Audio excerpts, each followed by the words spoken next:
since he wore purple all the time, could we legally call him the Grapist? That's why everyone going with the Mephisto theories. I was like,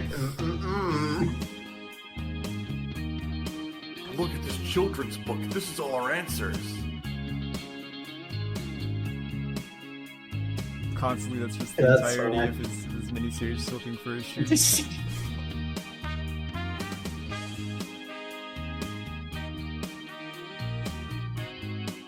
Hello, everybody. Welcome back to another fine addition to the happy 616th Marvel family. I am your host, as always, the Funny Hatter. To my left, we have Christopher. To my right, we have Victor. And right behind me today, lurking in the shadows, is one of our very own hedgehogs. But we call him Thor because I'm watching you sleep. He gets Heimdall to watch him, and he'll borrow his vision to watch people specifically. But if Santa Claus can do it, everybody can do it. yeah, I think you're exempt, people. Okay, so today we are going to be. Everybody say hi real quick at the same time, just to be funny. See, that works. Thor was just chugging on some beer, or mead, whatever tickles your fancy. Anyway, today we are going to be talking about Marvel video games from our past. Everything's from our past. But point is that we're going to be talking about individually some of our favorite video games that relate to Marvel. And since we have a limited time span, we are only going to be talking about one video game for now, and maybe this will be a continuing series. Who knows? So, we are going to go over to the Wheel of Fortune and find out who gets to talk first. And as the wheel is spinning, yeah. And then funny music. Hey, look at that! My favorite person of the day is gonna be me! Whoa. It's me, everyone! I won! I did it! Fuck! The crazy bastards did it! Alrighty. So, I only thought about this until recently, thinking crap. I mentioned video games and Marvel, and thinking about which superhero more than likely has the most video games. I'm thinking, crap, this is basically just going to be a Spider-Man episode. I thought you were talking about Moon Knight, actually. Oh, man, Spider-Man's most. Man, Moon Knight and all of his famous video games. You remember that one? Yeah. It's from the 90s? That was great. It's one of my favorites. Yeah, the one where You mean the El Muerte game? Yeah, oh Exactly, my yeah. god. Or El Muerto? God, I love that game so much. I mean, really, Well, with all his personalities, he should have had 10 titles by Yeah, now. right? I loved El Muerte's cameo in the Nacho Libre video game. Couldn't get enough of it. Okay, so today I am going to be talking about, and the reason why I say Spider-Man is because I'm going to be talking about the video game known as Ultimate Spider-Man. Oh, that's a good one. Yeah. Yes, Yeah, that was a sir. really good one. Oh my god, I became obsessed with this game when Sick. I started playing it. Because the mechanics that I'll get into in a minute. So what makes this game very unique is that this is one of the few video games to where you can play as both Spider-Man and Venom. Oh my So there is another video game out there, and I'm pretty sure there are other video games where you can play Venom as well. The most notable one is probably Maximum Carnage, where Spider-Man and Venom team up to fight Carnage. But this one is a little bit different, to where you're beating bad guys in Maximum Carnage to get to the objective to fight Carnage together. This one, you're kind of you're playing two stories that do intersect with each other, but they're kind of mostly their own stories. So with Spider-Man, you do your basic Spider-Man-y stuff, swinging around, saving people. You stop random crimes, which is pretty cool, and fighting all of his other villains. But Venom, so this is the Ultimate Universe, and what makes Ultimate Universe different from the one that you're more than likely used to. If you're a big comic reader, you'll know that, that Universe 616 is the one that we focus on. And 616 version of Venom is where he's an alien. He comes down to space, he bonds with Spider-Man, then he bonds with Eddie Brock, blah, blah, blah, blah. Here we are. But Ultimate Venom is much, much different. So the Ultimate Universe, as I mentioned in the last podcast or another one, it was an attempt. Ultimatum. So Ultimate Universe was an attempt to reboot the Marvel comic book industry and try and make things seem like they make more sense, which they did not. But the attempt was good. But this version of Venom is a science project that was made by both Richard Parker and Eddie Brock Sr. So Peter Parker and Eddie Brock Jr.'s dad. They were best friends, sort of, but they definitely worked together to create a organism that would target cancer cells, like bad cancer cells, and eat them. And their attempt was to try to cure cancer. Something went wrong. The project was not complete. It was bought out when it was incomplete, and they died before they could or anybody could complete the project. So now it's just basically a deadly organism that's I don't want to say parasite, because it is definitely parasitic, because I'll get into that in a minute. But it's a symbiotic organism that gives you power, but it also eats you and other people. So with Peter Parker, the story is that it centers around both Spider-Man and Venom very, very closely. So it starts off with you as Peter Parker fighting off Venom because Eddie Brock finds out. Okay, so I'm jumping all over the place. Let me try again. Okay. In the beginning, it says, "Hey, I'm Peter Parker. I got bitten by a spider. Now I'm Spider-Man." A few years ago, I reunited with my best friend Eddie Brock, and he showed me an inheritance that we both had because our dads worked on a science project together. I tried it with my dad's work. It made me super strong. I liked it. I liked the costume and everything, but I found out it was an organism that was killing me and making me more angry. So I got rid of it. I also told Eddie Brock that I was Spider-Man. He didn't like that, and so he went over and he got another version of the Venom suit, and he tried it on, but he couldn't control it, and now he's off the fritz with the Venom suit. Sometimes he controls it, sometimes he doesn't. In the game, it's a little convoluted on who's actually in control or not. So in the game, you fight off Venom, and then he goes missing after the fight happens because there's a big breakup between them and the cops. And then the game is about learning, it's sort of kind of a mix between Spider-Man being hunted and testing the Venom suit once Trask Industries, who owns the Venom suit, test out Venom and Eddie Brock. And it all collides together. The story is a bit convoluted because it kind of jumps over the place, and then it's like, oh yeah, we have Venom and Spider-Man fighting each other again, to where it results in the end of the conflict, to where it's like, okay, we gotta take down. They're both looking to take down Trask, but Venom wants to murder Trask. So blah blah blah blah. Anyway, what makes this game really, really fun is that it has the many similar swinging mechanics that Spider-Man 2 had, like the video game. Victor, what are you doing on your side? I have a major thunderstorm. I'm sorry. Hedge! Stop it! Stop it right now! Stop it! Oh, I'm sorry. My bad. I know you want to talk, but it's my turn right now. I get to talk. I have the talking stick. I'm sorry. You can talk when you have the talking hammer later.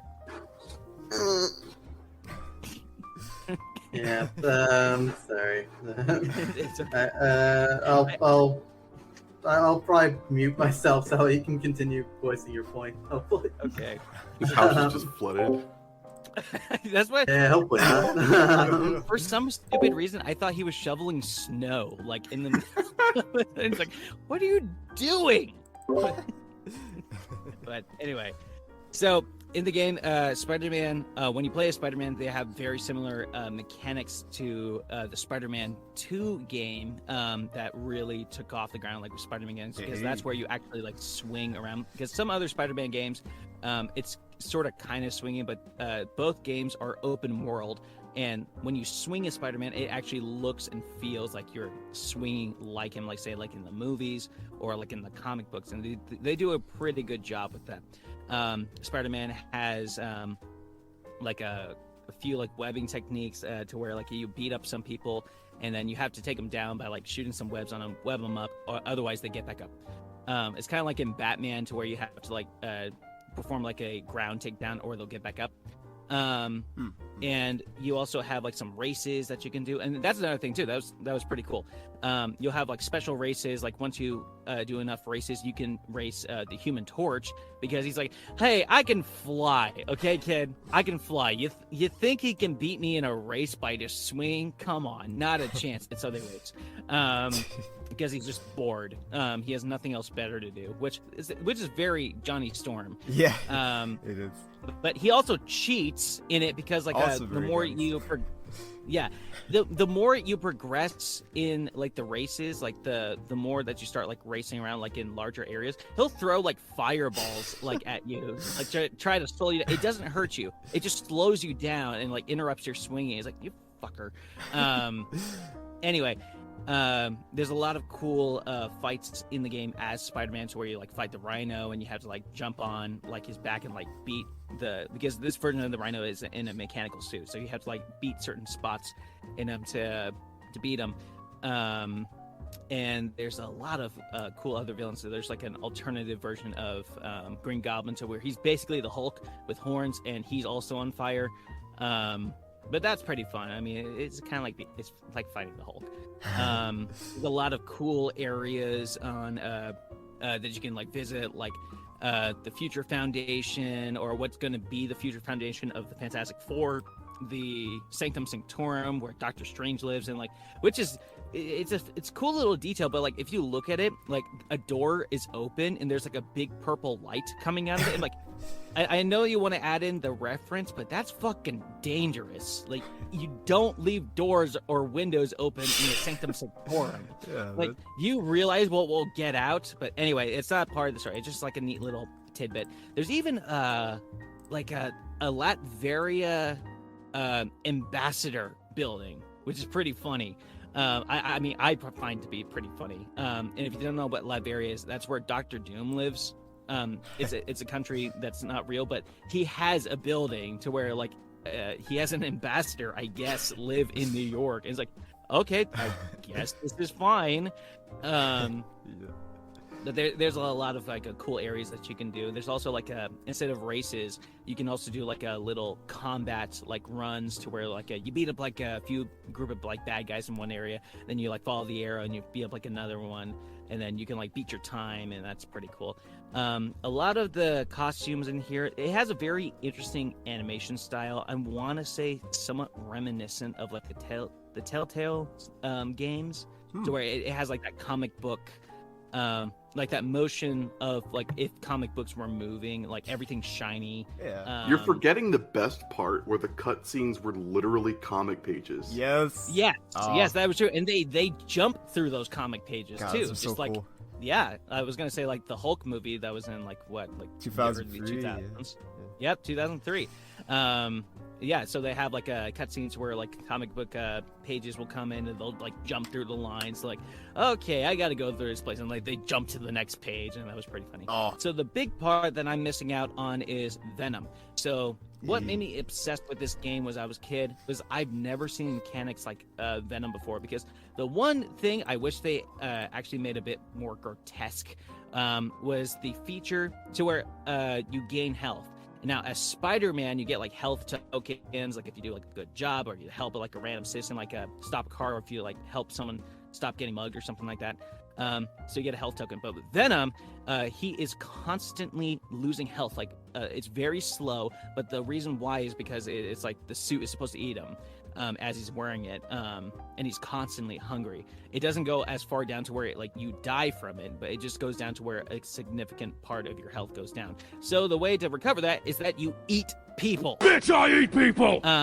You go up to helpless citizens. You can also eat enemies too, but like they don't provide enough like health for you to regenerate like a good portion lost. So that's why you go up to random citizens that are like running away and you eat them. Delicious. Now in the comics, it's a bit more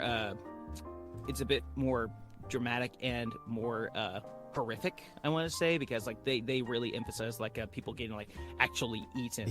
But in this one, like there's just like 4 tendrils that pop out of his back, kind of like Doc Ock, and like he like sucks them up for like a little bit, like his body twitches, and then he just spits them out. He's like, okay, I'm done with you.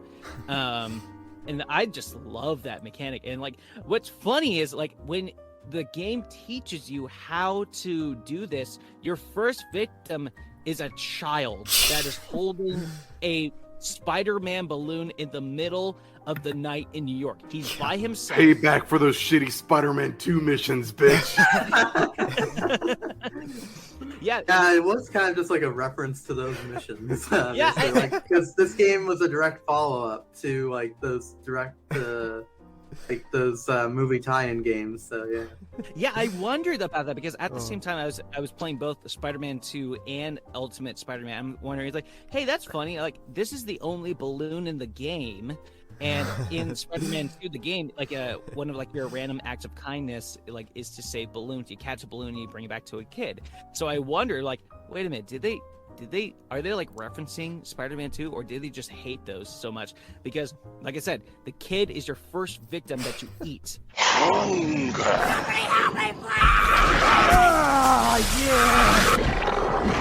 And like you pick him up and the balloon just floats away. Spider-Man is not there to save the balloon. That's how you know it gets really, really dark.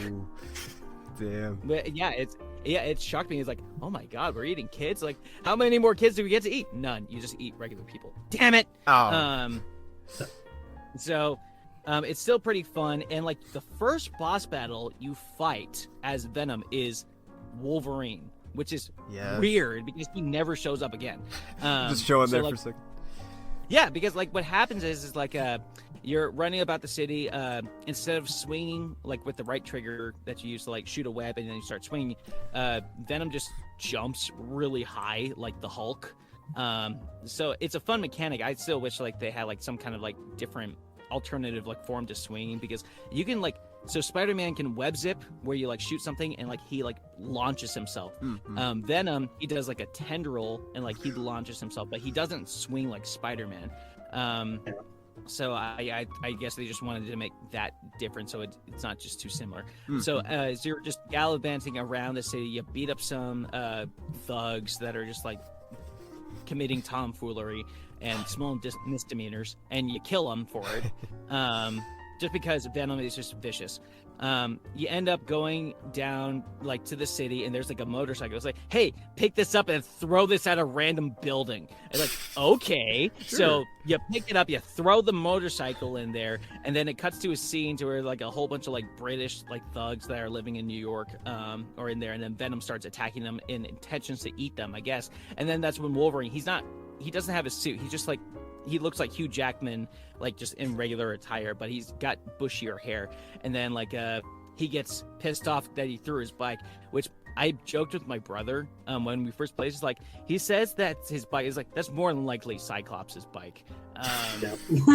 He's pissed he didn't get to trash it. So and in the boss fight, like you have to like beat down Wolverine pretty fast, because he does heal like on his own, so they actually do make use on his powers pretty well. But since the motorcycle's there, you also have the chance to throw the motorcycle again as a projectile, which I thought that was pretty awesome.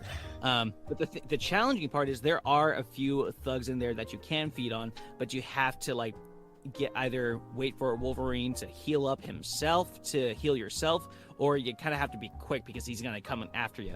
So after you beat him, it goes on to like other like bosses that Venom can fight, such as like Silver Sable, Beetle, and Beetle is like working for Dr. Doom, who wants like a sample of Venom and whatnot. But there's still pretty cool boss fights, and even like one that's pretty interesting as well. When Trask Industries is testing the suits, they hire Electro to make him like follow. They get Venom to follow Electro to see like how far he can go, like how much damage he can cause, blah blah blah blah. And then Spider-Man just so happens to run into him, gets knocked out by Electro, and Electro wants to kill him, but Venom wants Spider-Man for some reason.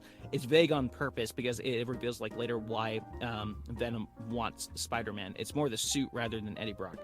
So the mission is that you have to fight Electro and keep him away from trying to kill Spider-Man when he's unconscious. And so as the fight progresses, like he figures out, he's like, you know what, I'm not gonna play around with this. So he like goes up to like a projector in Times Square and turns himself blue, and you can't touch him. So you gotta like throw cars at him, which is funny because like he's in his underwear, and like every time you throw a car or if you like break like a fire hydrant, he just falls down in his like black underwear. He's like, no, he's like this scrawny guy as like you just wail on him this entire time until he turns blue again.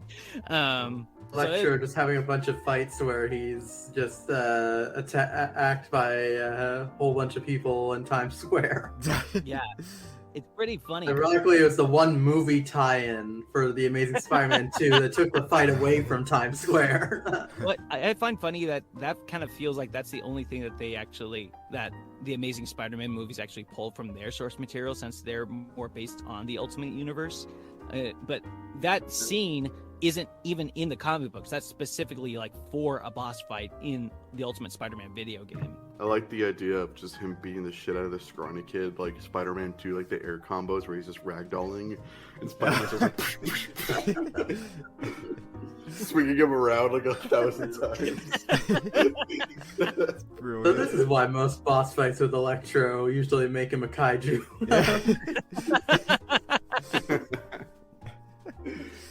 So yeah, there's that. So I'm not gonna get into the story because I am running out of time. But what I am gonna say is, after you beat the game, though, you can continue as Spider-Man. This bugged me.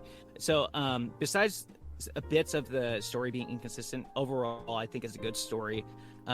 It's pretty well put together, and I would say it's close to a masterpiece because everything seems very polished, and I love the music for that plays whenever you're swinging or you're fighting. I even have some on my phone. I love it. It has a very unique soundtrack to Very early 2000s Soundtrack. Oh my charm. god, yeah. Yeah, very early 2000s. It kind of sounds like something like if you know like the music group Stomp, to where like they take ordinary like objects and like they make music out of them, kind of like they'll take like trash cans or brooms or I don't know, like something noisy, something that you wouldn't make an instrument and make music out of it. It sounds like that, but if they had like a much higher budget and they got very experimental, like with actual instruments. So that sounds pretty cool, and I really like the direction that they took with the music. So after the game itself and like the look of it, I also really like the look of it. So after the game, I think you just called it post story. You can continue as Spider-Man. This is what bugged me about it, was that after you beat the game, that's when you can start unlocking new and alternate costumes for Spider-Man, which sucked because like a lot of these costumes, like I definitely want to play as Spider-Man through the story. Like the black suit you can unlock, but that's like the very last one, and that's when you do like basically like everything. Is like, well, what's the point if I unlock it last and I do everything already? It's like, I don't want to play Spider-Man if I've done everything already in the black suit. It was the days before New Game Plus. Yeah, it's pretty true. much. It was very much before that. It's not like Batman Arkham City where it's like you beat the game, now you can play the whole game again in different suits. It's not like that at all. You're gonna get like other costumes like Arachno Man, which is like an like Spider-Man, but it's like yellow and green. He's got like big buggy eyes. It kind of looks like a Hydra suit, like an early Hydra suit. You can do like Peter Parker when he's like in his day clothes or like night clothes or blah blah blah blah. Anyway, but for Venom, what you can do like more races or like combat trials, and out of nowhere, if you want to, you can just start causing mayhem. Like you pick up a car and like the threat level gets higher, and you can start like fighting the police, then soldiers, then shield agents, until you're basically just killed, and then you can just start over again and just start eating people and throwing cars and whatnot. It's a pretty fun dynamic, but I feel like it gets old after a while, like once you like just really push the limits, like how far you can go and like causing destruction, because the cars reduce, the people reduce, and there's just like too many shield agents on you to where you will eventually just die. There's nowhere to run. And I've tested it myself, and after a while, it does get boring. But the whole point is, there was a lot that went into this game for both Spider-Man and Venom to play as, and I really highly recommend it if you have an old Xbox, PlayStation, Game Boy Advance even, yeah. So that's how I played it as a kid. Oh yeah, that's right. I wouldn't recommend the Game Boy Advance. Like the difference between Game Boy and Xbox and PlayStation, it's vastly different. It is, yeah. Because, Yeah, different console equivalents. I know from experience, because a lot of my gaming experience, especially with older Marvel games, was on the Wii. That's most of my gaming life. Yeah, so like a Game Boy, it's gonna be like a path game. It's like go this direction and complete the objective. But in the PlayStation and Xbox, it's open world, so you can go into like a lot of directions and a lot of places, and you can decide to like play like this part of the story whenever you want. So it's vastly different. So I highly recommend the Xbox and PlayStation One.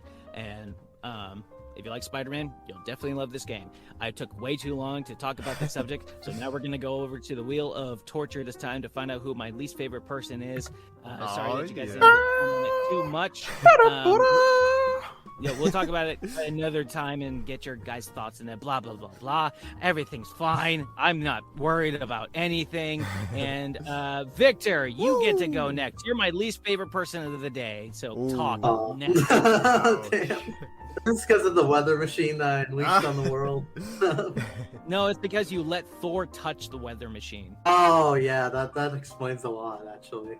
Yeah. I keep on hearing Odin's voice in the sky, so yeah, should have seen that one coming. Anyway, I'm going to talk about some Marvel experiences today. Some gaming experiences of Marvel. And I confess, I'm not a gamer. Not by a major. What do you do with your free time? Anyway. Oh, I'm no. not a major like Battlefield or Call of Duty fan. I do not have Dorito dust as my skin, or Mountain Dew running through my veins. I do have a lot of appreciation for Marvel titles. My franchises and media are definitely extended through gaming. Typically, it's more the reason I game. And yeah, Marvel's no exception, of course. And in the case of my game, I'm actually going to differ from Spider-Man to a different fun title of mine that I enjoyed. This one being one that I recently finished, so it's still fresh in the mind. That sort of deal. The second attempt to bring another Marvel superhero team to gaming, since they of course had a lot of resurgence in recent years, since I know where you're going with this. Yep. Yes, sir. I, in fact, did not know where this was going. This being the Guardians of the Galaxy. Yeah. They got a pretty awesome title last year. So underrated. So underrated. Sure. Freaking amazing. Yeah. Yeah, did. And I've actually played both attempts of the Guardians. No. So was this the first installment, or did a sequel come out? No, a sequel has not come out to this game. I eagerly await it Franchise, though. Like, right? it's definitely going to be awesome. Hopefully, But, it didn't sell that well. I don't think. I'm more talking about this being the second iteration of the Guardians is because Telltale also attempted to do this. Oh, yeah, that's right. That's right. Yeah, that's where I'm confused. That's where I got To, in my opinion, much lesser extent. Yeah. Both of them go for the same mechanic of you're going through like this choice-based medium of the Guardians, of a narrative-based story where as Star Wars you figure out your narrative between these characters. But with this one, for one thing, it's intersected with actual action-based gaming. You are fighting, with Star Wars elemental guns and commanding the Guardians in your battle against evil. Compared to Telltale, where of course they're always narrative-based with their gaming. This one is sort of intersectional. Some story beats help you out, some don't. And that sort of advantage in between the awesome Guardians gameplay. But in terms of the game's story, it's your usual stuff. You're straight into the middle of it. The Guardians have already been put together as a team. You're not really setting up an origin for these characters. But at the same time, it does. Guardians of the Galaxy. Yeah, you don't need to go through that. Them coming up with their naming scheme. You don't get to choose it or anything. But with this team, they are in the middle of things as the mercenary group that have already gained a reputation for saving the galaxy with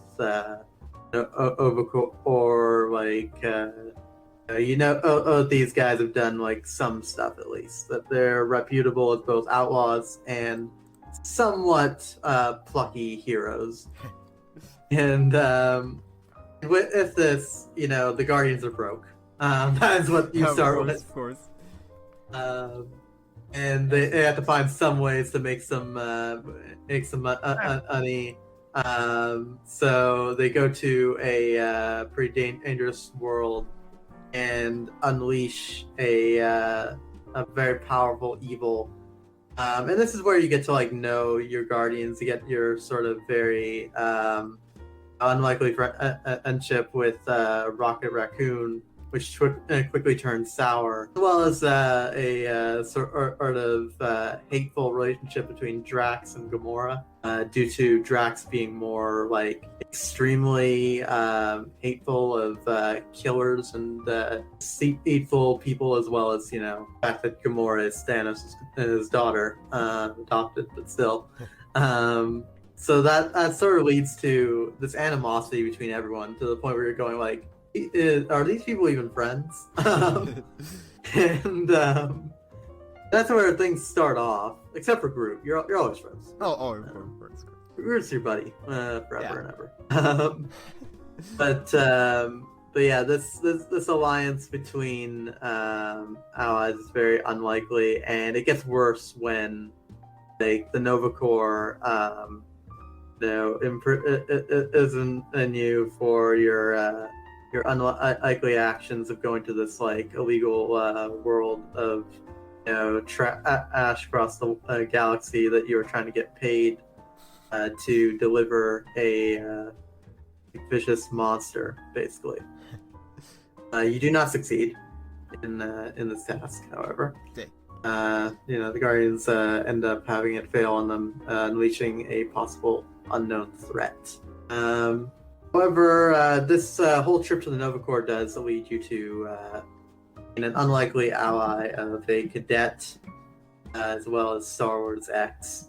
And this reveals to Star Wars, at least, because this is a very personal Star Wars story, mainly. It does help out the rest of the Guardians and their developments with you, but it's mainly his own. And you find out that this cadet is Star Wars' daughter. Story or movie there is. Yeah, that is mostly the case, Yeah. at least recently. Because, the audience got related to the human characters, I guess. Get that human representation. Yeah, exactly. Remember, guys, people don't relate to aliens. That's why they're aliens. Yeah, exactly.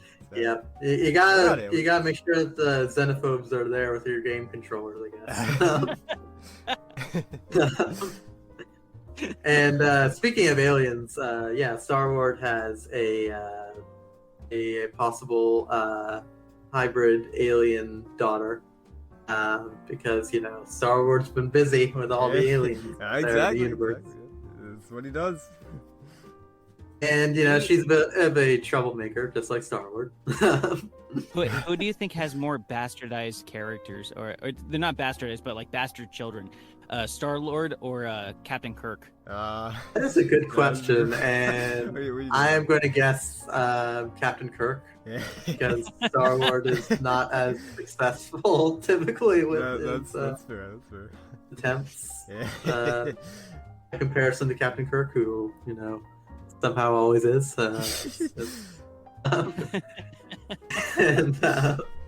Hey, ladies, check out my spaceship.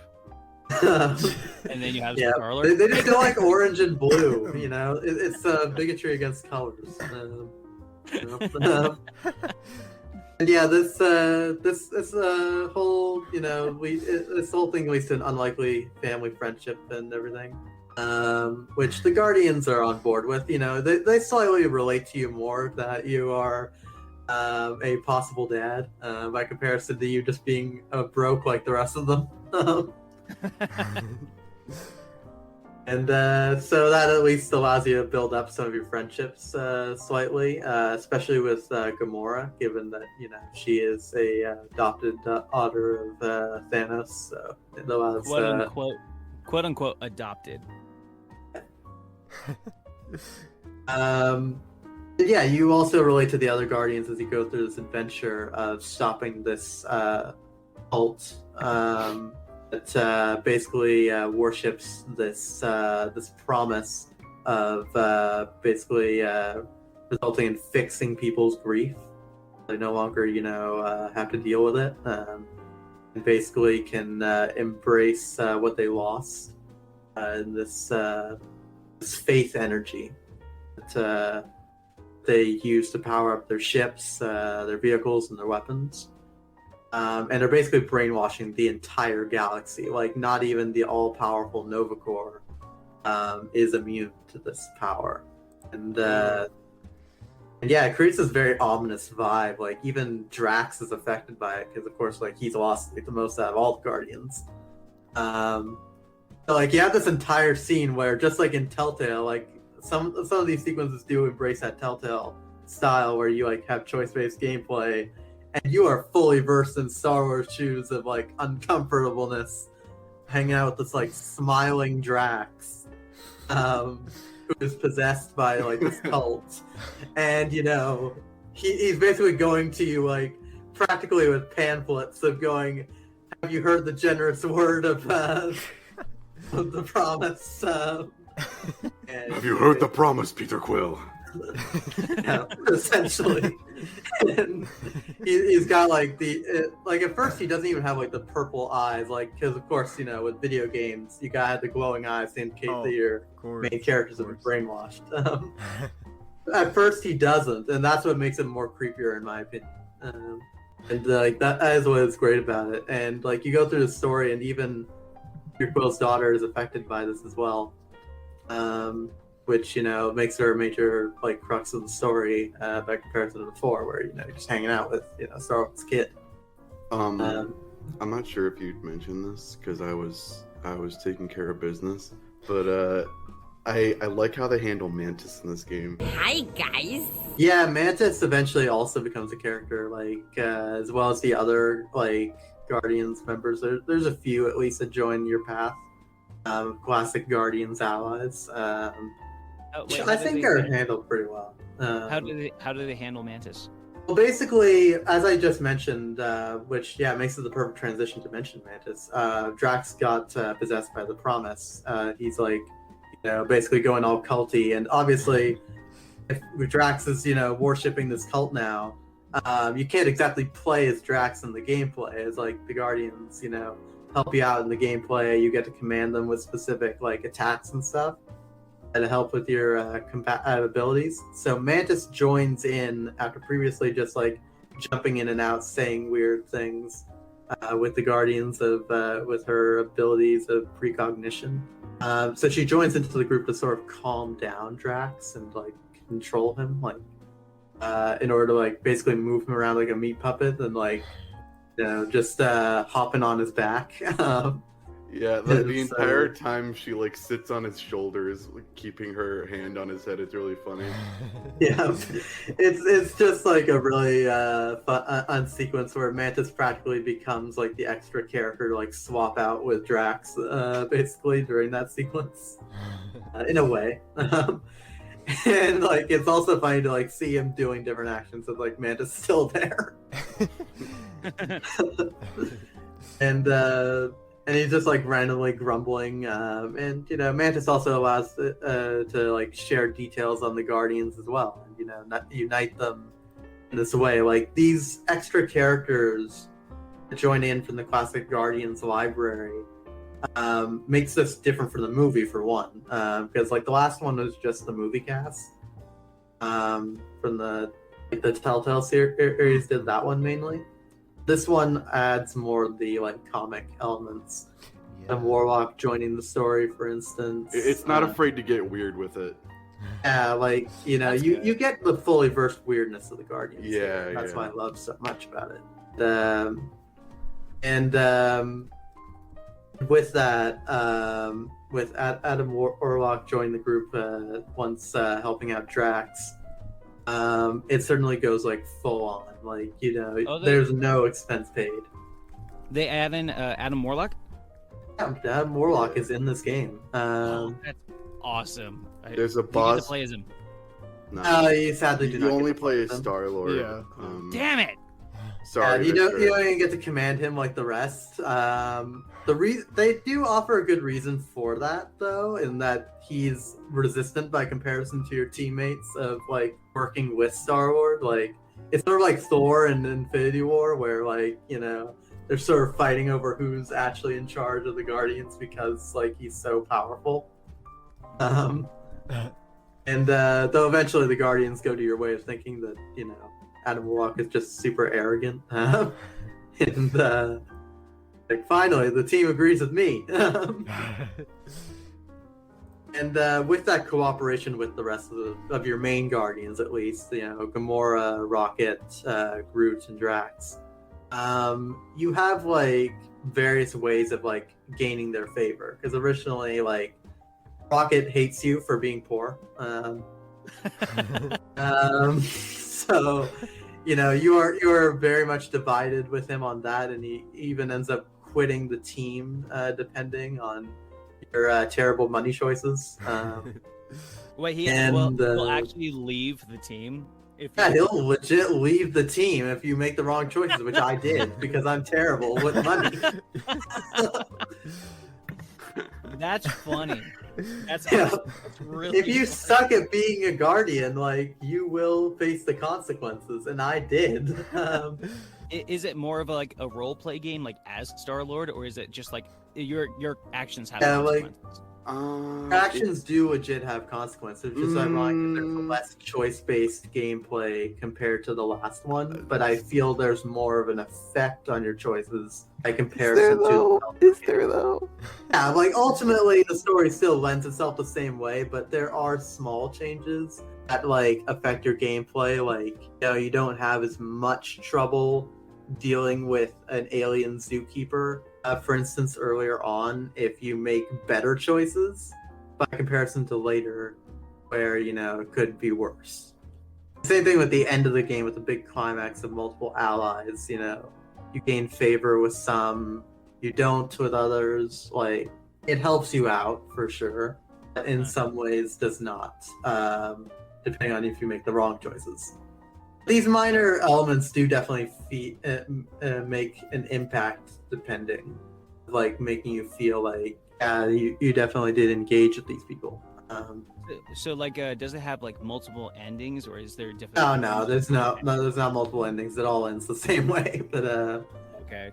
it does give personal endings to each of the Guardians, though. like a moral Definitely feel like you made some impact. Like it sort of ends like a documentary where just like now here's later Rocket has done this with his life. He is now no longer poor because he made the right money choices with him, and Drax has started a band or something like that. And Groot has remained Groot. Yeah, That reminds me. Groot. The music in the game is really, Oh, yeah. really good. God. The whole backstory is that Star-Lord, he got his name. Sorry, Victor, I know this is your spot. But like, That's alright. he got his name from a metal band that he used to listen to as a kid. So we see a lot more like distinctions from the Yeah. movie on how they implement those movie-specific elements too. Like, you don't feel that like it's just like the Guardians movies plus these small elements from the comics. It feels like it's taken from the comics. It doesn't feel like the movies very much.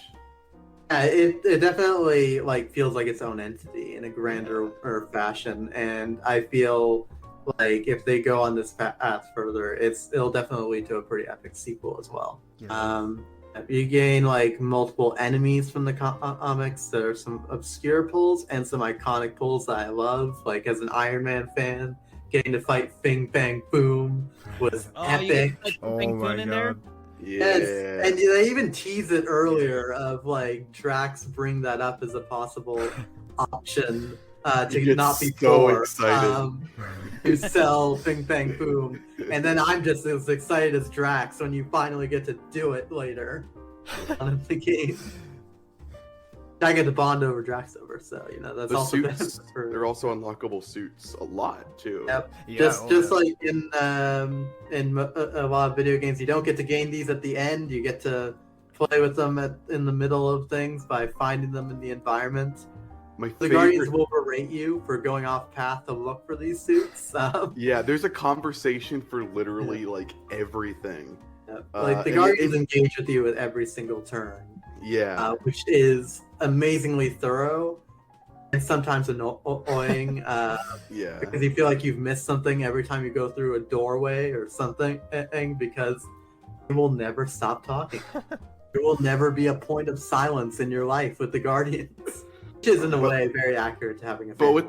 with the suits, one of my favorite part, and it's such a small detail, but they tell you in the description where that suit came from and who the artist and writer was. Oh my god. I think I that's such a appreciate cool that, detail. It's like games don't do that as often. Oh, yeah, which is yeah. sad. Like there's not as much of an appreciation for all the writers and especially artists that Like make they these care, things. they did their homework. Yeah, for sure. And they even get like little descriptions that are somewhat evocative of these comic book origins for each suit. Even Groot gets a few from some obscure comic history with him, which they could have just not done because Groot is primarily naked in comics no matter what. But this one did put in that effort, and of course a few original suits in order to have some fun with that. Add a few more to the Guardians library. Alrighty, so I'm gonna have you talk about your favorite thing real quick about the game and how much you recommend it, and then we're gonna move on to the next person. Okay? Sorry to cut you off at For sure. time. Yeah. I think the gameplay is certainly very overwhelming, but I do enjoy like a way of like engaging with the Guardians in a way of both gameplay and story. Like with it's playing as Star Wars primarily, like Hedgehog mentioned. Like you are playing as him, but you are also playing as everyone else in a really good way to do that, of like commanding the Guardians to do certain actions and help you out, both in puzzles and in combat, which in a way makes you feel like you're playing as all of them, but it doesn't feel like the Guardians are like your slaves like in the Telltale game, in terms of them always agreeing with you no matter what. Yes, No matter what your actions are, they don't seem to care, and like they still do what you say no matter what. But with this game, like if you have animosity with Rocket over being too poor, he won't help you out with like a certain task. Like the other Guardians will have to like tell him like, come on, man, to get past this door. And like he ends up doing it, and like gameplay also works to the story to like if the Guardians will have like a particular aversion to something,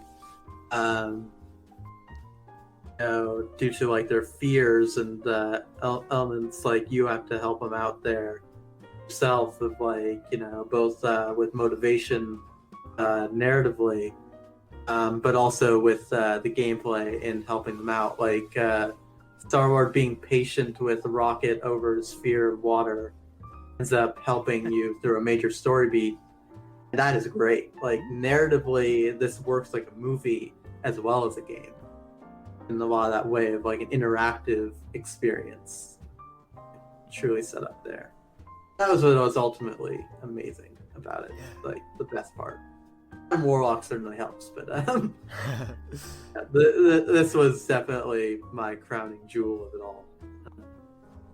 Man. Well, I'm glad you share that. That sounds like that sounds like a lot of fun. Is it on the latest like Xbox One and PlayStation? Yeah, it is Yes, on buy Xbox it. One. It's on sale right now, I PS4, think. Yep, PS5. It's on everything. Everything. Yeah, pretty much Yeah.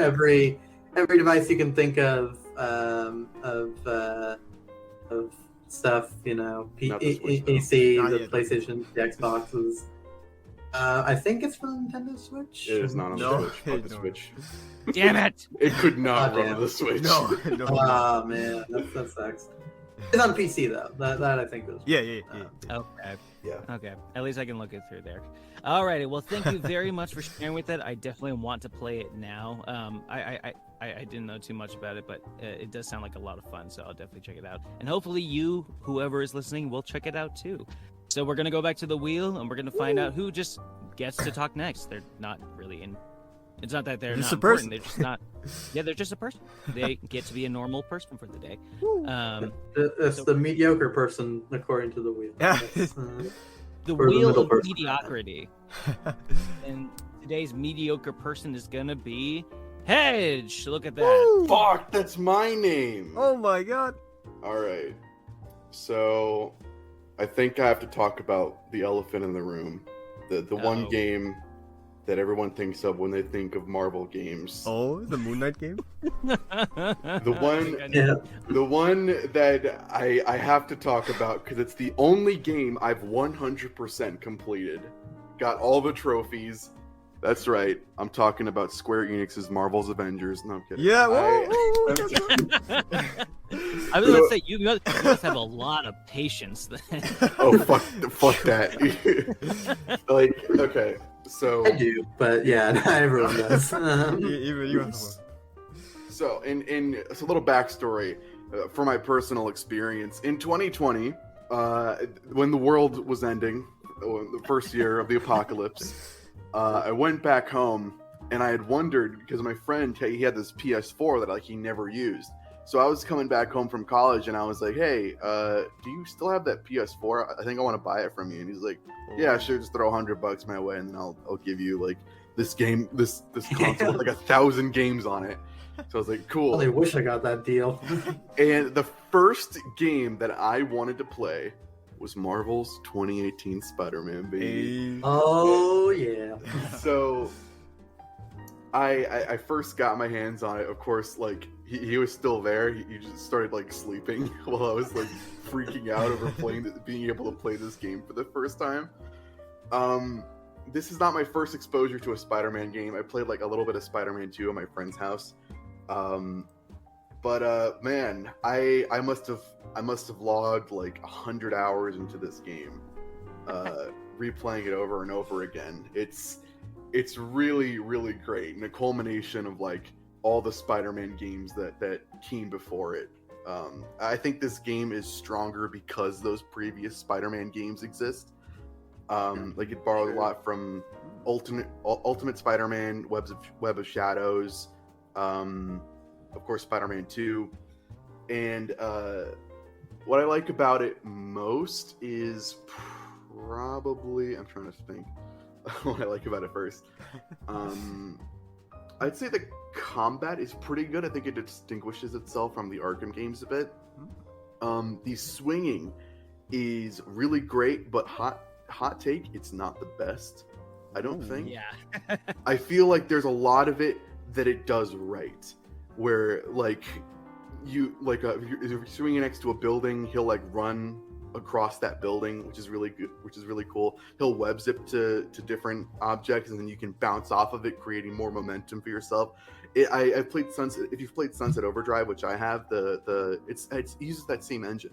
So the traversal is a lot like Sunset Overdrive, where it's very momentum based, but it's not particularly active. It doesn't give the player a lot of agency. It feels very effortless, which can be cool and therapeutic at times, like swimming in a pool. But sometimes you want that challenge, right? Because let's say Spider-Man 2. at the apex of the swing, you would be able to like hold the jump button, and then right when you get to that apex, you would leap off, and it would be like this huge boost, right? And that's cool because you have agency over it. You could choose not to do that jump, and it would lead to a very unsatisfying swing. But since you as a player decided to take that extra action, it feels a bit more rewarding. Spider-Man doesn't really have that as far as the swinging and traversal. And the reason why I'm going into depth about it is because it is such a huge aspect of the game, in which I think it separates itself from some of the other games like Arkham. They definitely had a more unique combat system for the first time in the 2010s for superhero games. Yeah, definitely. But I do think Miles Morales did it a little better. Yeah, the spin-off definitely helps. Yeah, you added the Venom powers you put into it. You could like do tricks to build up momentum in that, or not build up the meters. You could pull off the Venom tricks a bit more, where you could double jump and dash and stuff. That was really cool. Something like that for the sequel that's coming out would be really like cool. a non-Venom version of it. Yeah. So I believe this story was. I know that Dan Slott worked on it. I don't know what extent he worked on it. Which I have a story with Dan Slott, but it was just the Doc Ock portions. Oh, It's so selfish. Yeah, probably, yeah. I bet he really wanted to set up Superior Spider-Man. It's like Sam Raimi, like with Doctor Strange, too. Like, for a fact he wanted to make that a horror movie, like 100%. But I think like the studio was, nope, not yet, not just yet. Relax. I hope they similarly don't nerf the Wolverine game, because, update on that, the narrative lead is the same person who worked on Spec Ops: The Line. Oh. And if you know anything about that game, it like starts as a military, like they're just like a bunch of military dudes going into the Middle East, and it quickly evolves into horribly depressing war crimes and psychological terror. Yeah. It is insane. Yeah. I'd see that for Wolverine. Yeah. That That's sounds about right for Wolverine. Yeah. So if you, I highly encourage you check out Spec Ops: The Line, or at least like watch the cutscenes or videos on it. It's crazy. So I'm hoping that for Wolverine. But anyway, so Dan Slott worked on the Spider-Man story, and it feels very much like a Spider-Man story, very small scale. And another hot take: this might be my favorite interpretation of Peter Parker, comics included. Because I feel like in the comics his character isn't as consistent, and that's just the thing about comics, right? Is that they've been, especially 616, how they refused for the longest time to reboot their characters, and then of course there was the Ultimate series where he was a little too edgy in that. I feel like oh, I'm a teenager, you don't understand my problems, shut up. I'm not a kid, Aunt May. God. Stop treating me like a freaking kid. Gosh. It's like Napoleon Dynamite. You like Iron Man too? No, but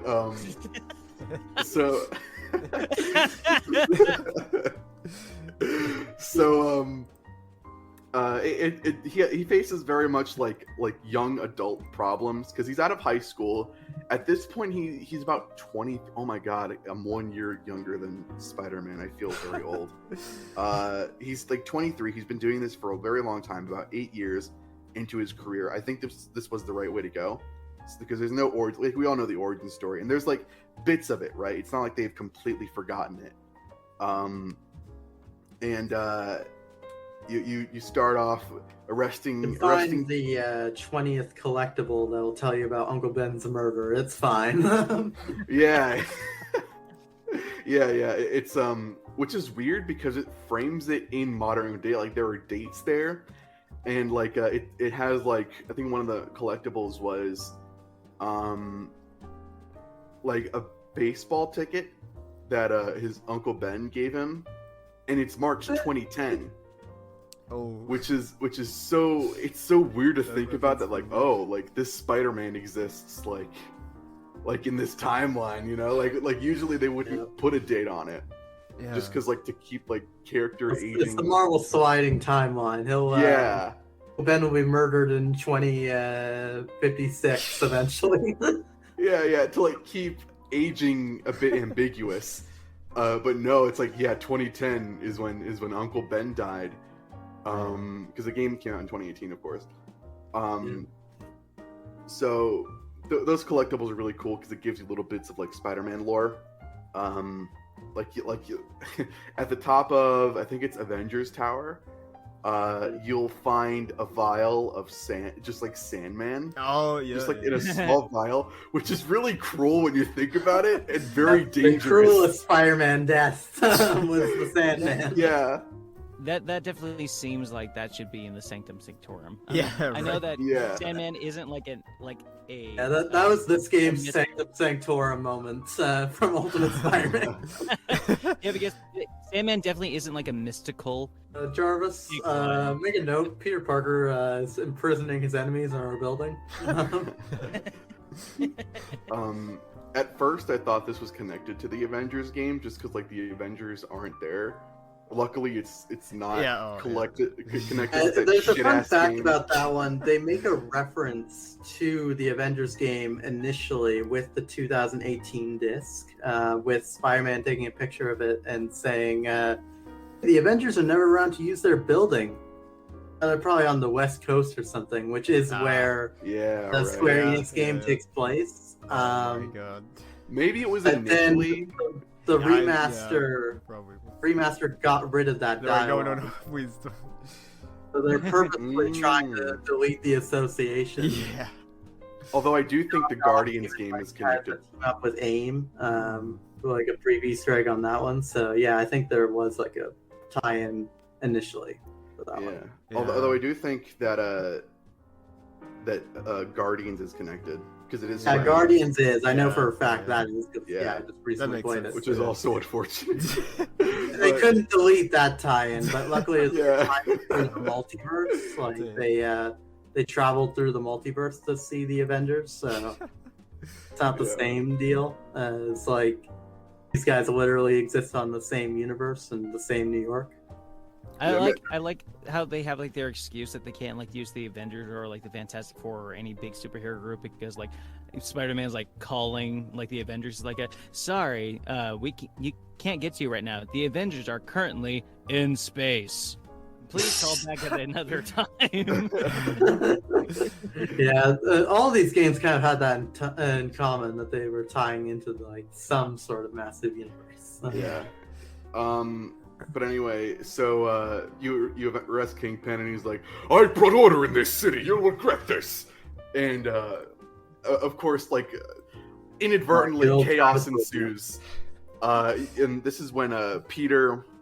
This is before. I think there's a hint later that he might start teaching soon, which is really cool. Which would be really cool to see, and then be in the sequel. But for now, he's a scientist. Yeah, for now he's a scientist for Otto Octavius. I hope he doesn't do anything bad. Well, he's more like his assistant. He's right. Not, I mean, you right. could say he's are you really an assistant when there's 2 employees and you have your own office? Yeah, because he's like his own company and he's starting out small, and you could say that he's a scientist, but it almost seems like it's like an internship, really. Yeah, it does kind of feel like that a little bit. But if anything, I love the relationship here. It's almost like a surrogate Uncle Ben at times. Yeah, very much. Yeah, because we all know what's going to happen, right? And we see that build up slowly, and it's so sad by the end. Like, I was a mess by the end, man. Which I won't spoil it because it's fairly recent, but yeah, like it's brilliant.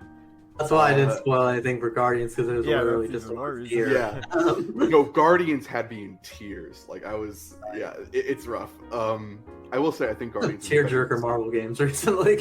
I think Guardians has the better story, but I think that Spider-Man is better, like overall in terms of like gameplay and stuff.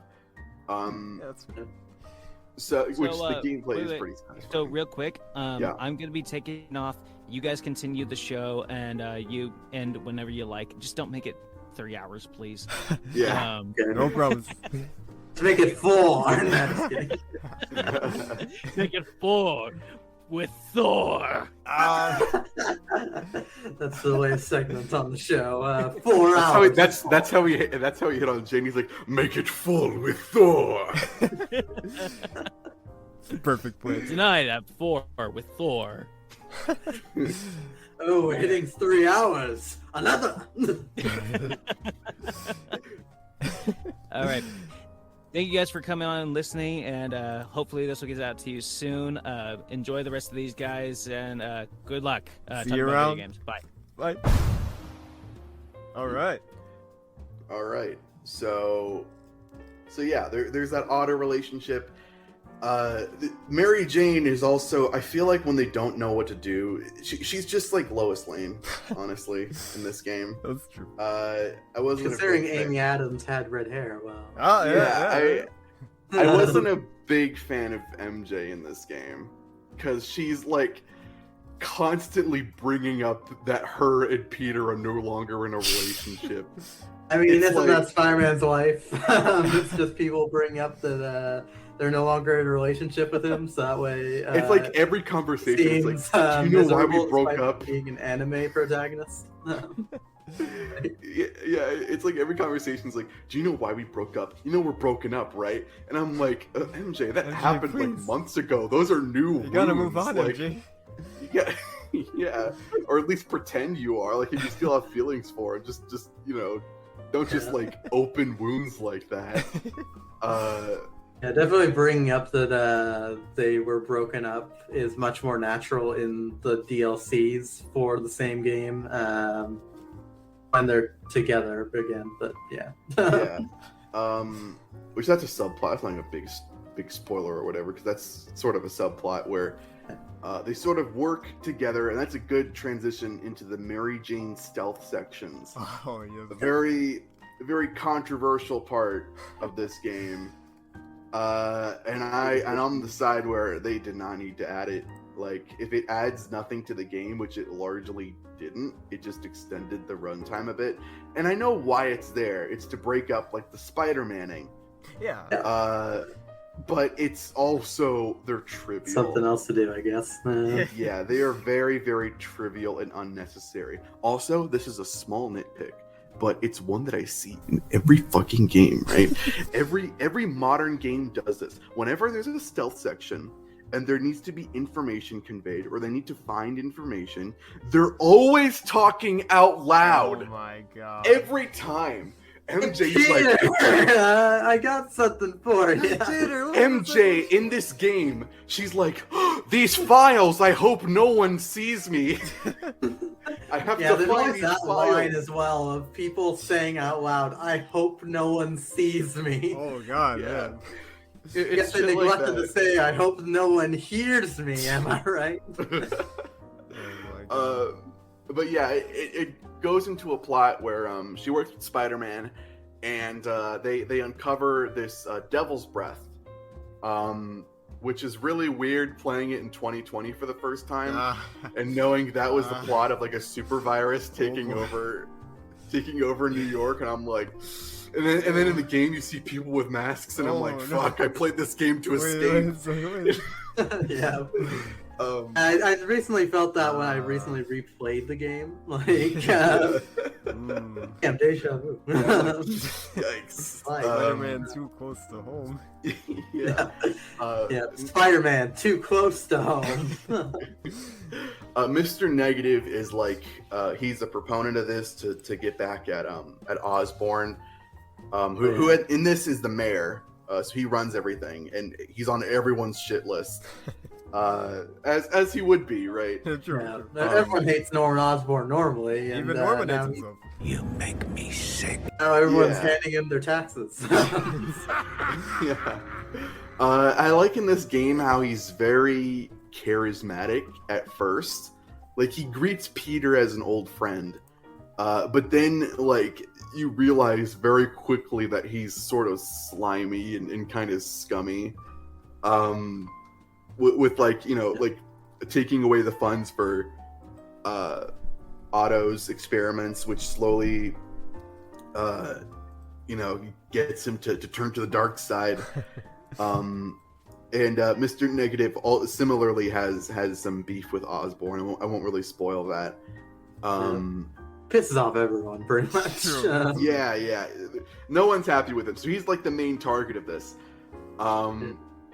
As It far doesn't get as to the point where the world feels too small, like the Amazing Spider-Man films, with everything being connected to Osborn. But at the same time, it's like, man, Osborn, you're coincidentally pissing off all the wrong people. yeah, it actually shows them in this game as opposed to the Amazing Spider-Man, and you understand like why he's in this. I think he has a very defined character in this, and it's not pretty... just doing this for no reason of just pissing everyone off. yeah, like everyone has their own motivation. It's very fleshed out. Also, Miles is in this game, which when I first saw it, I'm like, shit, Spider-Man's gonna die. which no, he doesn't. They just decided to include 2 Spider-Men in this, which is cool. I don't mind that. Yeah, you hear that, Marvel? 2 Spider-Men can exist at once. You don't have to kill one off by a kangaroo man. I like that. I think his stealth sections are a bit better because you have like different ways to maneuver around the environment. He has a section with Rhino that is really, I think that's really good for the first time. Once you understand the pattern, it's like whatever, but the first time you're playing that is really, really cool. And it's one of the latter stealth sections. And of course, we all know that Spider-Man Miles Morales is a thing, so yeah, it sets up him to be like the second Spider-Man. That game I kind of prefer just because it hits close to home in some areas, but was there too. Yeah. This game has like a lot of, I think it's towards the beginning, where Mr. Negative first like shows up, and it gets so fucking real, like unexpectedly, like out of nowhere. It's such a like tone shift. It's not jarring because it hits at like darker stuff in this story, but when it happens, it's just like, whoa, like holy, like you feel like you're just watching this huge like tragedy, and it plays out really, really well. It makes sense with the story, but yeah, I do want to talk a little bit more about the gameplay, just because I feel like I've been talking a lot about the story. The combat is pretty unique. The one thing I'm not sure, I can't remember if they fixed this in Miles Morales, just because the 2 games focus on different things. Like the Venom powers are obviously a bigger focus in Miles Morales, but I wish there was a quick option to switch between gadgets, like it is like the Arkham games. Like there are like quick fire options that you can like lock together that I occasionally use, but mostly just for the quick fire, like the main normal webs, because I'm going to use those most of the time anyway. So yeah. But it would have been nice to have the option, you know, like if I wanted to switch to a weapon during combat, I would have to like go into the gadget wheel, then select it, which it isn't a big thing, but it does sort of break up the gameplay a little bit. Yeah, I mean, other than that, I don't really have too many complaints with the gameplay. Although, the more you level up and the more you complete it on New Game Plus, it loses a lot of challenge. Like, even in the highest difficulty, it's still like you're playing it on easy mode if you have like the gameplay, at least when you get to New Game Plus, But I'd say for the DLCs, they made up for it with the challenge factor. Yeah, I would agree. Upgraded Spider-Man. They throw a lot at you. There's so many enemy types to keep track of in the DLCs. They add so much, which I'll talk briefly about. The first episode, like, it's split up into 3 different episodes. The first episode was really, really good. The second one was all right. the third one I thought was pretty good as well. They each focus on the main antagonist is Hammerhead for those, and it's about him taking over New York and working on a secret project. I think like it's that he wanted to become not human. I forget what the actual motivation was, but he wants. He was trying to even things out with the actual supervillains. Yeah. I'm just having a hard head. Yeah. Which in there you get Black Cat. You get reintroduced in Silver Sable is in the main story. Yeah. But I feel like the DLC fleshes out Spider-Man and Silver Sable's relationship a bit more, which is cool. It's a really fun dynamic. In that same vein, Yuri Lowenthal's performance as Spider-Man is really good. Insane. It's perfect for this tone. I am torn between him and Josh Keaton as my favorite Spider-Man voice actor. That's a hard choice. I feel like I would need to hear Josh Keaton in this game to like get a good feeling of how he would do it, because it is like a cartoon. So, and I'm not saying that doesn't like diminish his performance at all, but it's a different tone. You know, like you're gonna act differently in a cartoon than you would like something a little bit more mature. Yeah, exactly. Yeah, like you wouldn't be like crying and stuff, which Yuri Lowenthal does in spectacular fashion. No pun intended. He's an expert from like many anime productions. So yeah. Taking advantage of that skill. Yeah, Ben 10 as well. It's used it quite a number of times. Oh yeah. He cried so much in great. Ben 10. Very great voice actor. Laura Bailey too as MJ was really good. Oh yes. Doc Ock I found very well. I forget like what his voice actor. I know that he plays Mordin in Mass Effect. If you're familiar with that. Oh right. He did an amazing job as well. Yeah. All around really good. There's no one out of place. I wasn't a big fan of Miles' voice at first, but then Miles the game came out and he's way better in that. He's really good in that. Yeah, I mean, I'm not sure what else to say. What hasn't been said already. It's a really great game. The collectibles, it's sort of a collectathon. You can unlock a lot of different suits. There are some suits that like they've kept on updating it. So like, yeah, you can get some of the movie suits like the Toby Tugboat Maguire, my favorite one. It's freaking amazing. It looks amazing in it. You could do. Your suit was also pretty good addition as well. Which suit? The Andrew Garfield. That one was really good too. TASM 2, hopefully in the next game, because that suit is perfect. TASM 2. I was more of a fan of TASM 1's Spider-Man suit, so that's why I was already hyped. Interesting. Yeah, but you also get like a couple of animated suits. Yes. It gets really creative with it, and you can wear them during the story. Yes. Save for like the last mission where you have to switch suits. Yeah. But for the rest of the story, yeah. I should also have that in common. Yeah. I should also probably talk about the face swap that they did in the remaster. In addition to omitting Avengers references, the remaster changed Peter Parker's face. Yeah, not a fan. And I don't think it's because it looks more like Tom Holland. I don't think it looks like Tom Holland at all. No, I just think it looks like I just think it looks like a Final Fantasy character. It does not fit with the rest of the face models. It feels so weird. It's like it just feels like so much younger weird. too. Like it's weird. Yeah, like in the original, I liked how the face model was. He looked a lot tired, and he looked like a 20-year-old going through. Yeah. And that's what Peter Parker is, right? And you'll see plenty of that here. Yeah, I definitely recommend it. Solid 9 out of 10. Yes.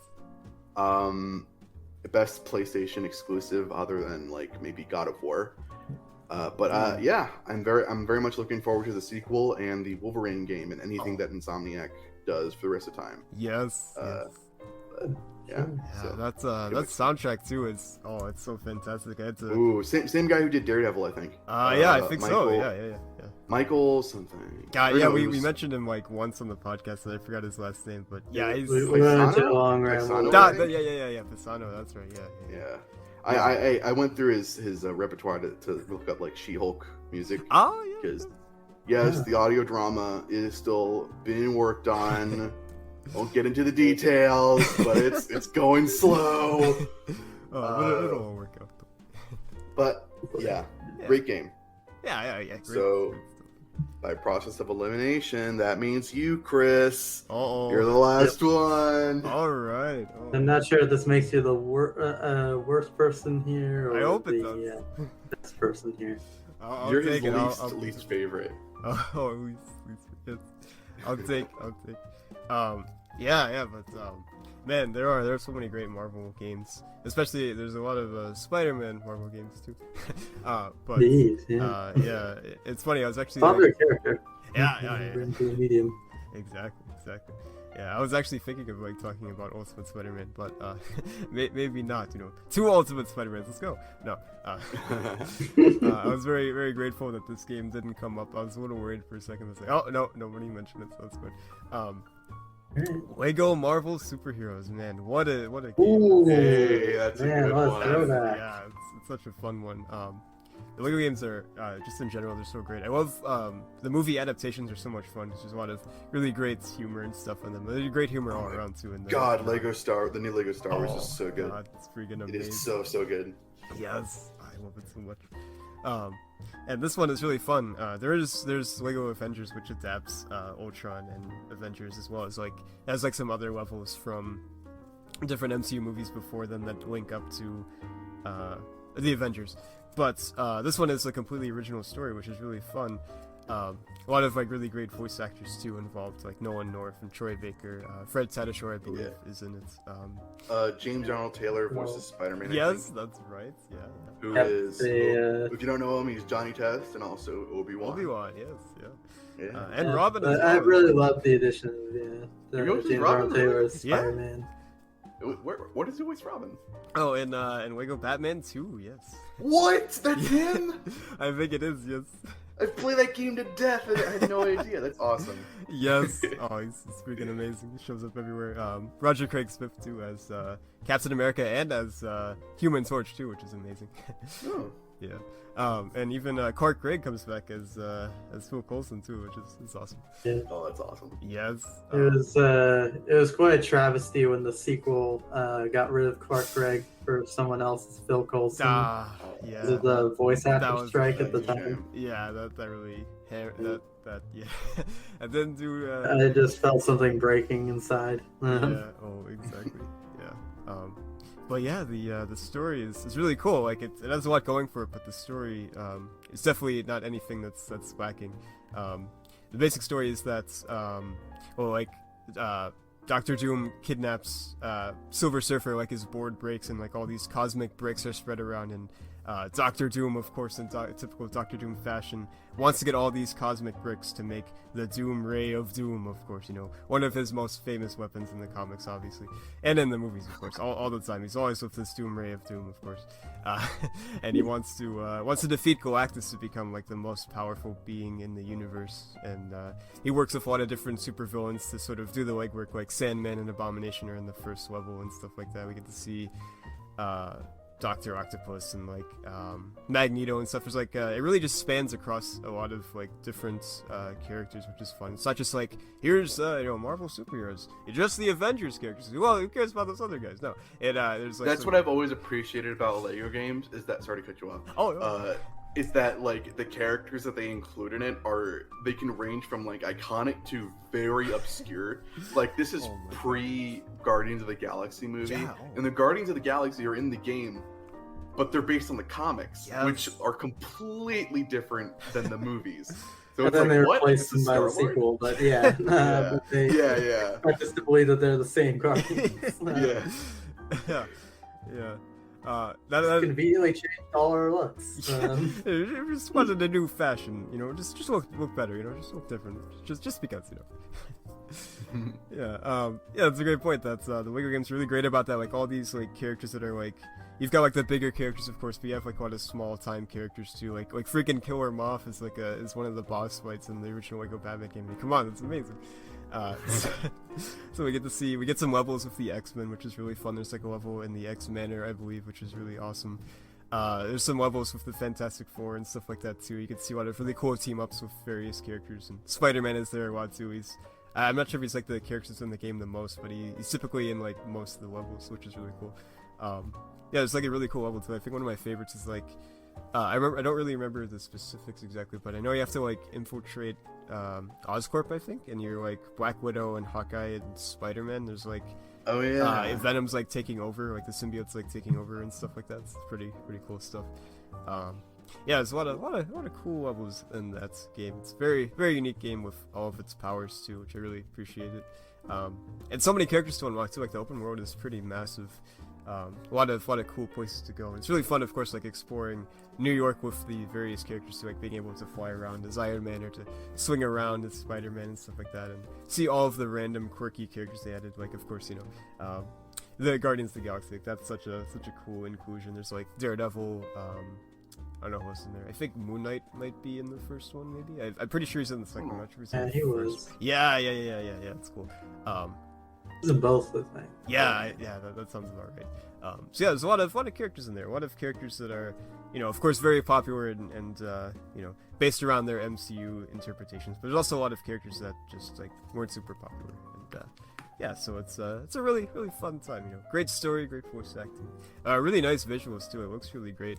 It's from 2013, so of course it doesn't quite look like Skywalker Saga, of course. But I gotta say, for the time though, it's a pretty good looking Lego game. Yeah. I mean, it's a little unfair because this is Skywalker is like a true next gen game. Exactly. This is like I'm playing it on the PS5 and I'm like, whoa, like this looks so cool. Oh my god, the colors. Yeah. This game is like almost 10 years old. It's gonna be 10 next year. So yeah. Oh my god. You're right. Wow.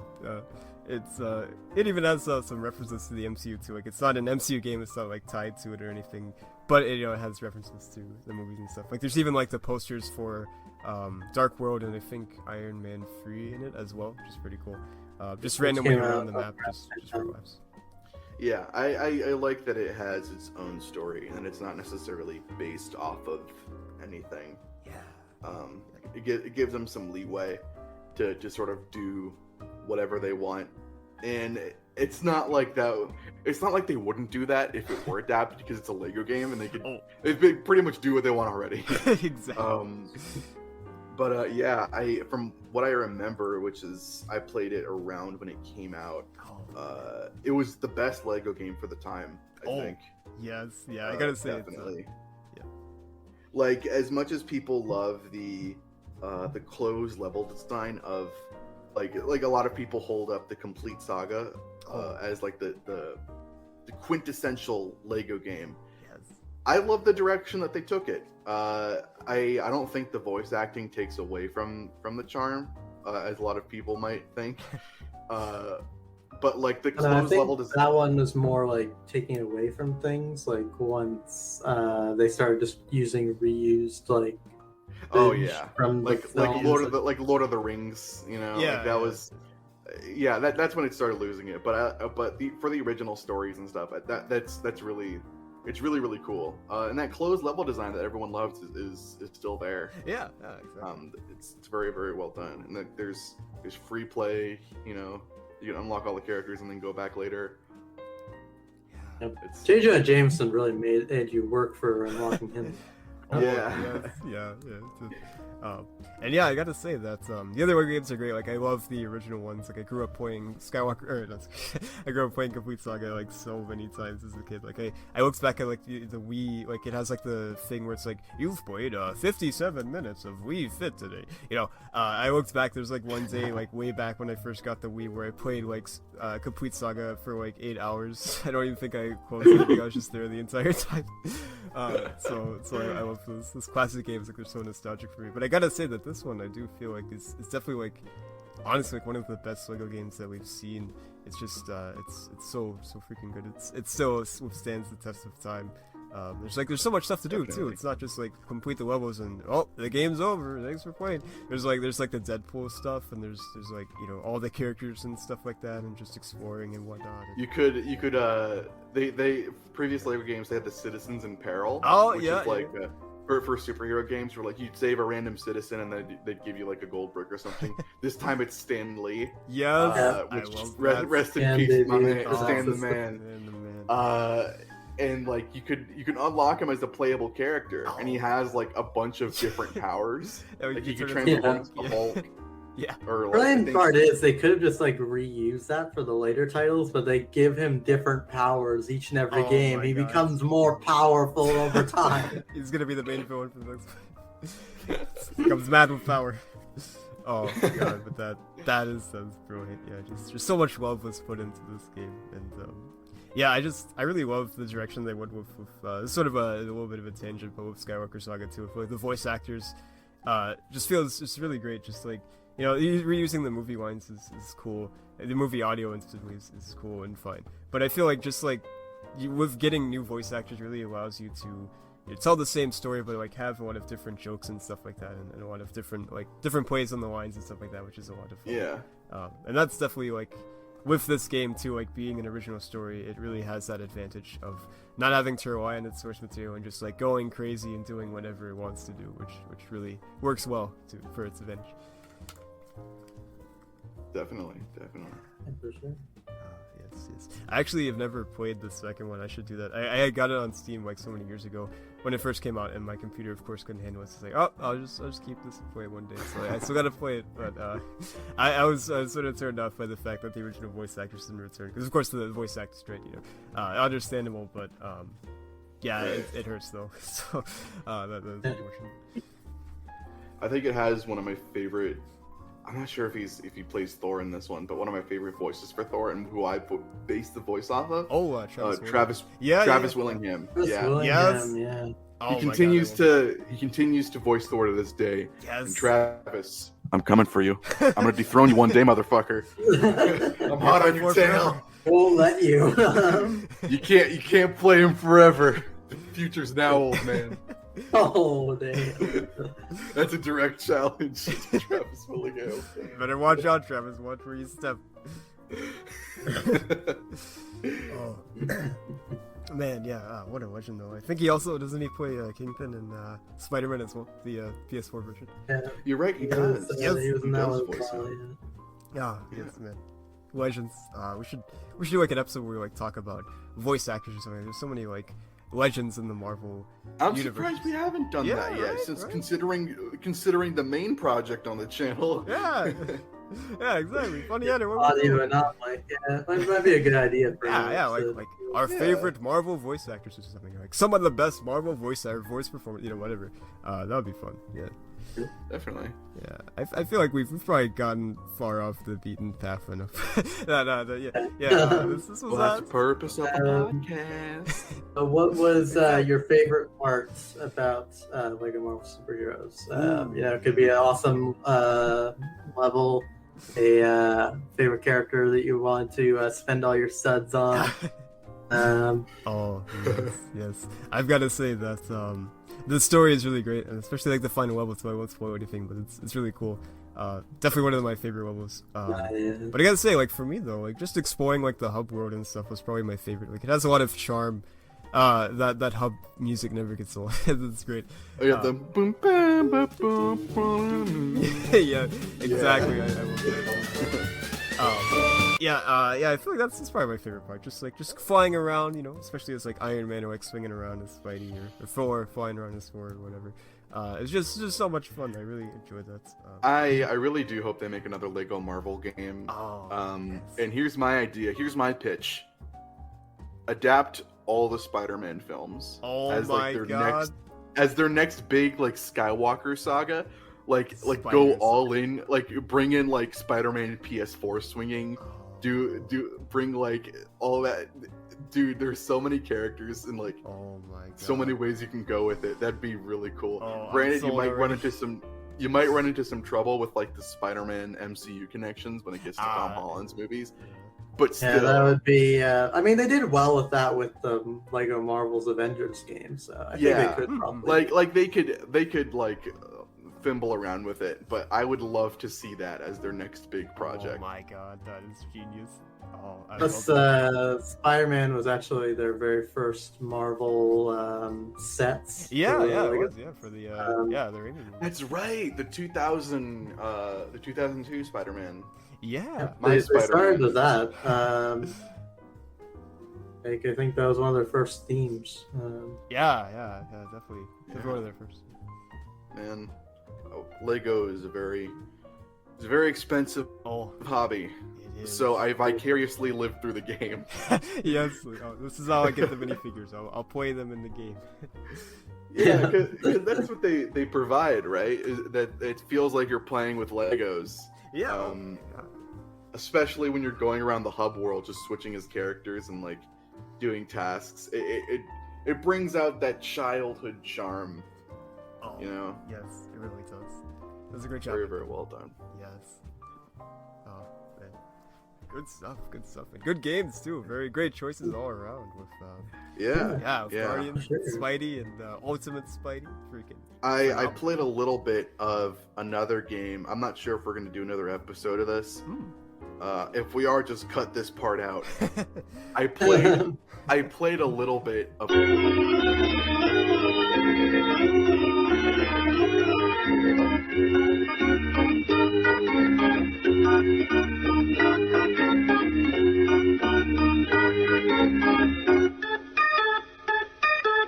It's great. Oh God, yes. Oh, it's a fun time right there. Yeah. Yeah, it's certainly like it's a collection of video games for sure. Yeah. Everyone.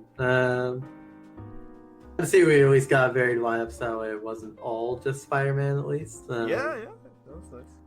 There's this obscure Marvel game that like I had as a kid that it was like a fever dream. I thought I had a PSP, right? That's how old I am, and it was called like Marvel like Imperfect or something.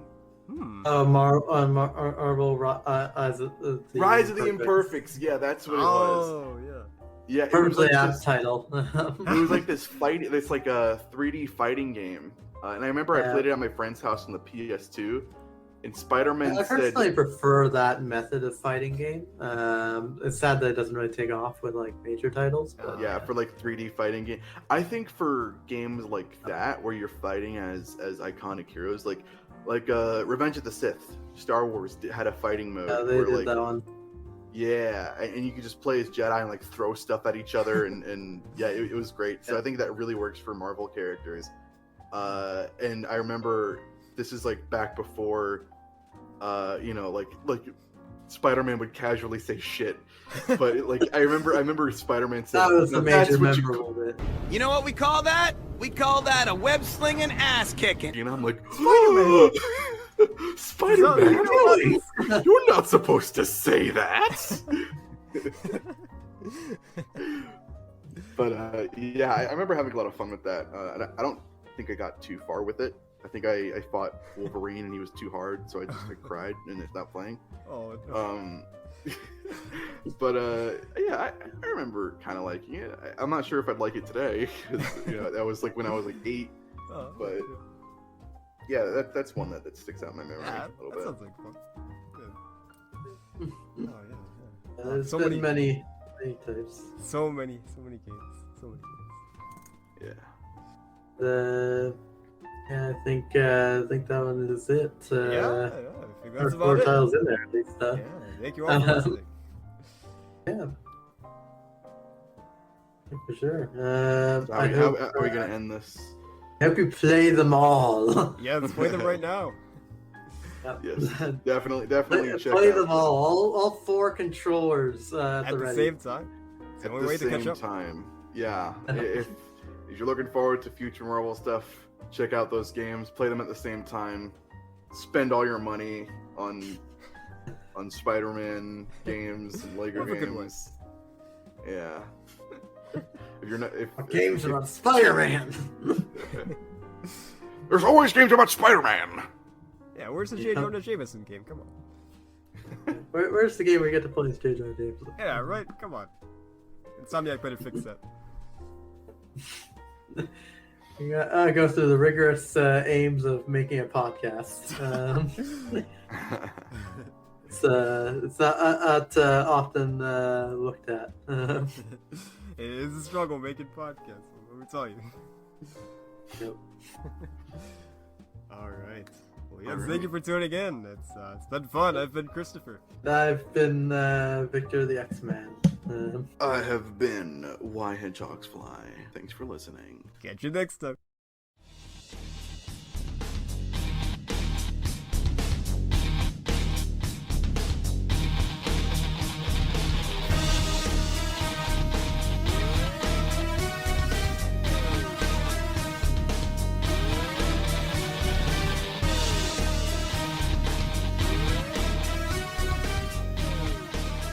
Moon Knight is faster than you!